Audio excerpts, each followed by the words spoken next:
নতুন করে যদি কোনো জমিদারি প্রথা, নতুন করে কোনো স্বৈরাচার ফ্যাসিস্ট চাঁদাবাজ তৈরি হয়, তার বিরুদ্ধে আমাদের লড়াই করতে হবে, তার বিরুদ্ধে কথা বলতে হবে। আওয়ামী লীগ বারবার বলছে তারা অসাম্প্রদায়িক দল, কিন্তু তারা কখনো সনাতন ধর্মের মানুষের সাথে ইনসাফ করে নাই। জাতীয় নাগরিক পার্টি হিন্দু মুসলিম ধর্ম নির্বিশেষে সকল মানুষের কথা বলতে চায়।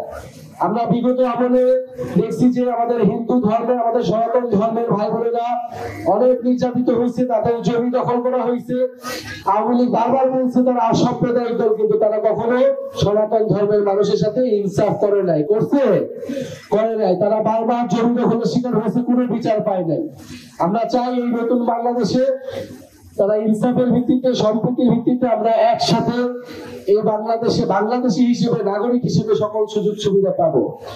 আরেকটি কথা বলতে চাই যে আপনারা দেখছেন যে এই যে হাসিনা সরকার, যে হাসিনা সে নিজে তার দলের নেতা কর্মীদের পালায় গেছে দেশ থেকে। তার পরিবার এবং যারা লুটপাট করছে, একটা দলের মধ্যে কিছু মানুষ লুটপাট করে অনেক বেশি বড়লোক হয়ে গেছে, অনেক বেশি জুলুমবাজ হয়ে গেছে, তারাই কিন্তু আজকে দেশ থেকে চলে গেছে। তাদের সকল নেতা কর্মীকে তারা বিপদে ফেলায় দেশ থেকে চলে গেছে। এইটা কোনো দলের নেতা হতে পারে না। বাংলাদেশে এই যে গুটি কয়েক মানুষ স্বৈরাচার তৈরি করছে, ফ্যাসিস্টবাদ তৈরি করছে, এরাই সকল সম্পত্তির মালিক হয়েছে। এই একটা মাত্র পরিবার, মুজিব পরিবার, এরাই সকল সম্পত্তি দেশের মালিকানা, দেশের জমিদারি নিয়ে নিয়েছিল।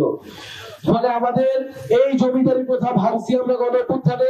নতুন করে যদি কোনো জমিদারি প্রথা, নতুন করে কোনো স্বৈরাচার ফ্যাসিস্ট চাঁদাবাজ তৈরি হয়, তার বিরুদ্ধে আমাদের লড়াই করতে হবে, তার বিরুদ্ধে কথা বলতে হবে।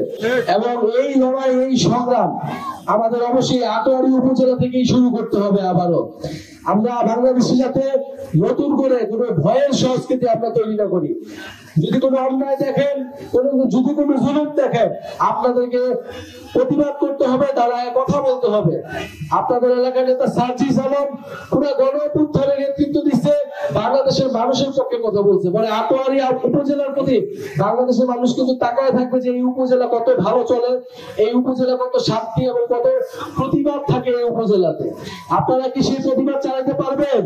সার্জিস আলমের সাথে থাকবেন আপনারা? সার্জিস আলমের সাথে থাকবে? হিন্দু মুসলিম নির্বিশেষে সার্জিস আলমের সাথে থাকবে?